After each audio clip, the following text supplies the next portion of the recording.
এখানে আপনি পেয়ে যাচ্ছেন স্টেনলেস স্টিলের ওভেনের ব্যবহারের নানান জিনিসপত্র রয়েছে ফাইবার, নাইলন এবং প্লাস্টিকের যাবতীয় আইটেম।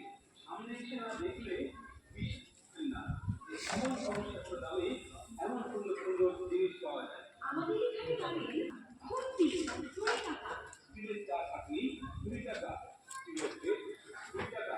এছাড়াও আমাদের কোথাও পাওয়া যাচ্ছে 35 টাকার বিভিন্ন আইটেম পাওয়া যাচ্ছে, কোথাও 35 টাকার 3 রকমের গামলা। সব দিন না দেখলে